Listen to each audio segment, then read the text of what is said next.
Somebody asked me in the comments about if it's okay to hike Mount Iwate in December and January. We'll find the answer to that question or something close to it.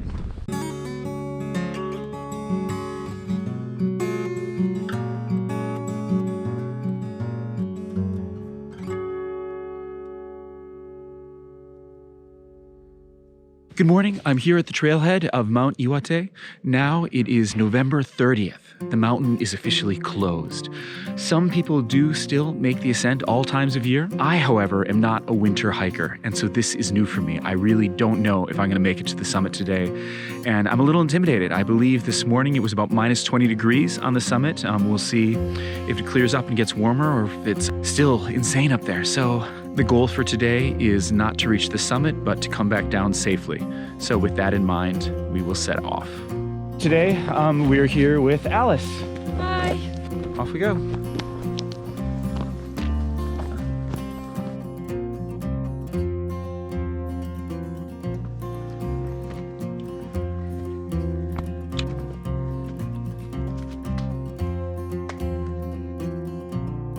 While Mount Iwate is a serious hike, it's also a really popular mountain that people who aren't even serious hikers go up all the time. And there is real risk and challenge, especially in the winter season. The proximity to Morioka makes it a really convenient place for me to go.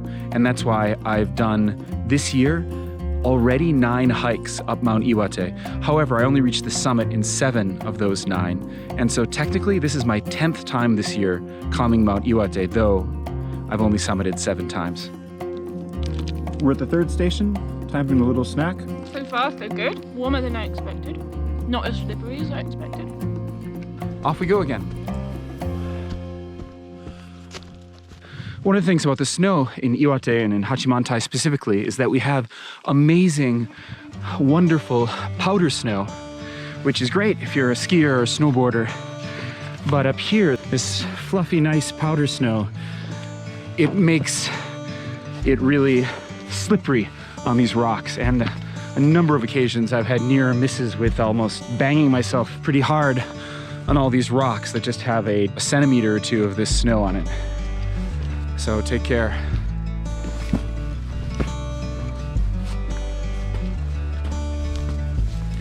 It's all rocky and it's all got this centimeter or 2 of snow on it, so I'm proceeding with extreme caution. This rock, which you may or may not see here, is the 5th station, so we're halfway up. Yay, made it halfway, woohoo!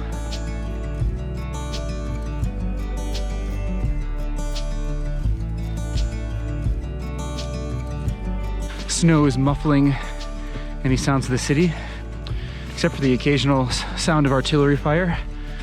And no, I'm not kidding, we actually are hearing the occasional booms of artillery fire. There's officially a Japanese self-defense forces base nearby here, so they're practicing machine gun and artillery fire today, which makes us jump every time it happens. This part of the trail is a little reminder that we are indeed going up the biggest volcano in the area. Unfortunately, we're in the clouds. No view of the city, but the mountain is beautiful. My haphazard sort of makeshift equipment is holding up just fine. I don't feel too cold. Oh God, that wind. Wow. I just said that. I had to say that. Now the wind is coming and I'm cold. All right, I just take it back. It's cold. God damn it. I had to curse myself.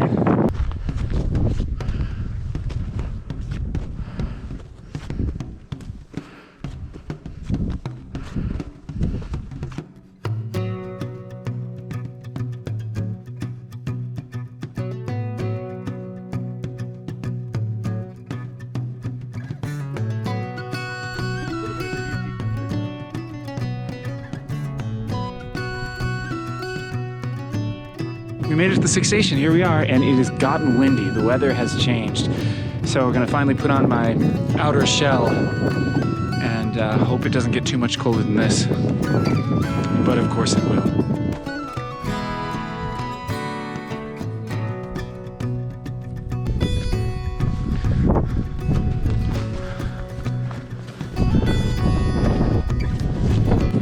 So we're here on a winter mountain Does this look like heaven to you or more like hell? I think people will be divided on this. I like it. It is exhilarating. Top of the clouds, top of the world.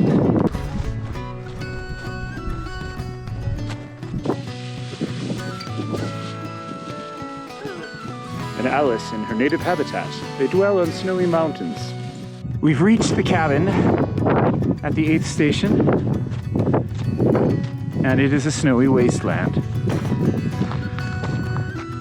This cabin gets closed and locked up, and you can't use the bathrooms here until they officially open the mountain on the 1st of July, and the spring water area is also closed. However, there's a back door, which I show in a different video, as you can see here, that you can still go in and take shelter in this cabin. We are going to the other cabin, however, which is still open and still has bathrooms. We are now ready to head up to the summit. We're here inside the, what is this, the Fudo Daira hut. It's the smaller of the two huts. We climbed up a ladder to get in here, which I'll show you. In this hut, where we just stopped to have a little bit of lunch, it is pretty warm. It's only -3 degrees. It's really hard to film up here. The battery on my GoPro went from 49% to 0 in like a minute. It just died. And so I'm scared that I won't be able to get footage of the summit, but I'll do my best. Have all our secret weapons out for the final approach. Got neck warmers, hats, goggles, and these are called crampons in English, and aizen in Japanese, and probably in German as well. Alice rocks. She has all the gear. Okay. As you can see. Sure. Climb up the ladder to the 2nd floor, and then there's the little door that we exit out into the frozen wasteland.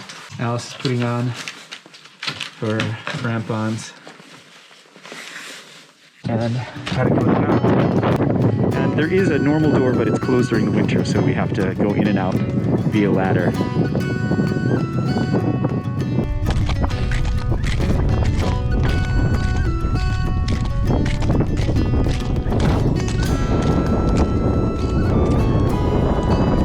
How you feel? Okay. She's okay. Excited. This is the harshest part so far.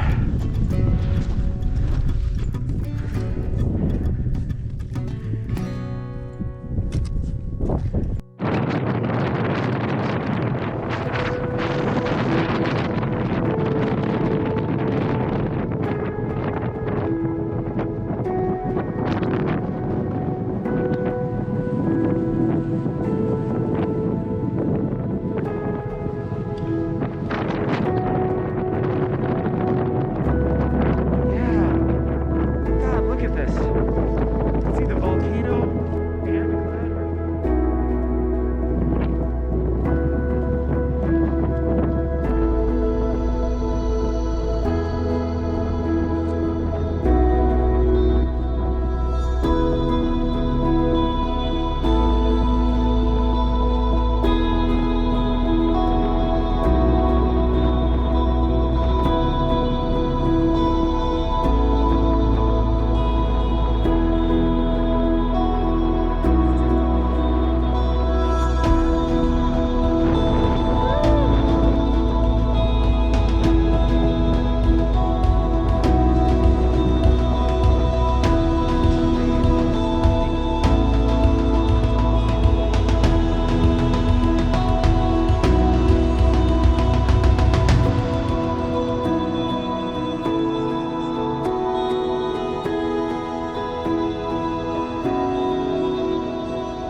I've realized a new challenge with doing these winter hikes and trying to make videos of them is that the GoPro literally seizes up and stops working. So I don't know how cold it was up there. It might have been, I heard -20 with the wind chill, maybe. And in any case, at that temperature, the GoPro just said stabilization, calibration off. And yeah, I was unable to do filming, and the batteries just would like go to 0 in like a minute. God, we really lucked out today. It was cold up there, but with all this, with the ski gear on and with Alice's awesome ninja hiking gear, it was fine. No problem whatsoever, much easier. I pictured something horrible and painful, but this was just all glory. All glory.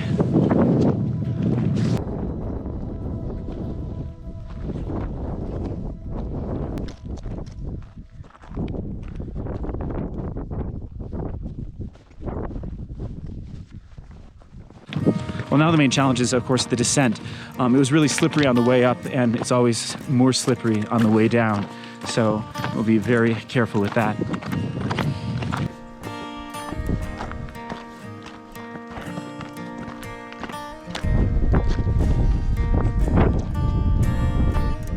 It's so gorgeous. Love it. Just beautiful. It was actually pretty good. The summit was not as windy as we thought when we were all covered up like we were. Couldn't speak or hear anything very well, but it was really wonderful to see the clouds from above and then just all the frost on the Buddhist statues and the summit markers. It was really, I felt like I was in a different world. I felt like I was on another planet or something. It's the exact reason why I love to hike. There, Morioka lies before us. The glorious city where everyone should live. Not really. But what do you think? You like Morioka, right? I like Morioka very much. Yeah. I fell about a half hour ago and I sort of banged the selfie stick, and so it's ruined. Can you hear that? Did you hear that? That was a machine gun. So yeah, I banged up my selfie stick, and so now all I have is hand holding the GoPro for the rest of this video, sadly.